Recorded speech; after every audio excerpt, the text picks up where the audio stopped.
ভাই ও মদিনার ভাই, চিন্তা করো না, দুঃখ করো না। আমরা সবাই মুখ ঘুরিয়েছিলাম বটে, আল্লাহ পাক কিন্তু ঘোরাননি। নবীর দরবারে চলে যাওয়ার পরে আল্লাহ নবীর কাছে জিবরিল আমিন হাজির হয়েছে। ইয়া রাসূলুল্লাহ, ইয়া হাবিবাল্লাহ বলে আমার নবীকে জানিয়ে দিয়েছে আল্লাহ পাক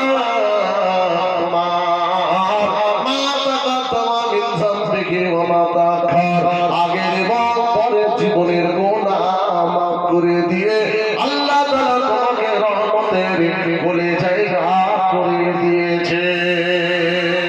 আর একটু জোরে বলেন, আপনি মাথা তোলেন, আল্লাহ রাসূল ডাকছে, আল্লাহ তোমাকে রহমতের কোলে জায়গা করেছে। সুবহানাল্লাহ। বুঝছেন?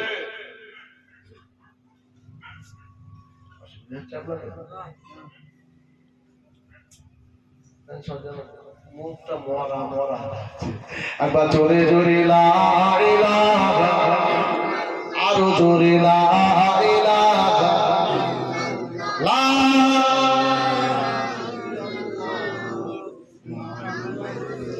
ওরে কাজ করিতে গেলেন নবী, কাজ করিতে গেলেন নবী, মা খাদিজা বাড়িতে নবীর প্রেমে পাগল হলো পরকালের আশাতে।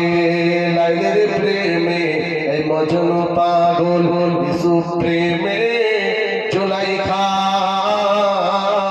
নবীর প্রেমে বিলাল পাগল, আরো পাগল খাদিজা। লা ইলাহা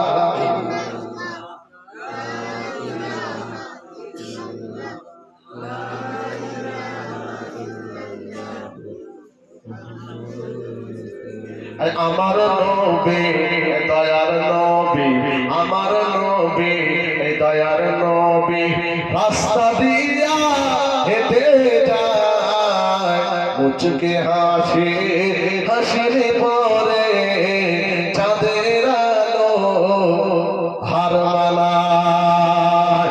আমার নবী নূরের নবী, রাস্তা দিয়া হেঁটে যায়, মুচকে হাসি, হাসির পরে ওই চাঁদের আলো হার মানায়। এই গাছে চিনিল নবীজিকে, মাছে চিনিল নবীজি,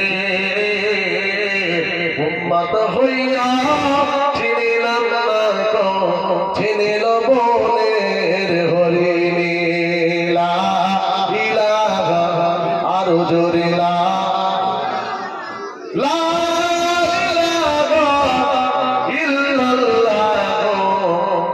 মুহাম্মাদুর রাসূলুল্লাহ, বলেন সাল্লাল্লাহু আলাইহি ওয়াসাল্লাম। অসুবিধা আর হয় না তো?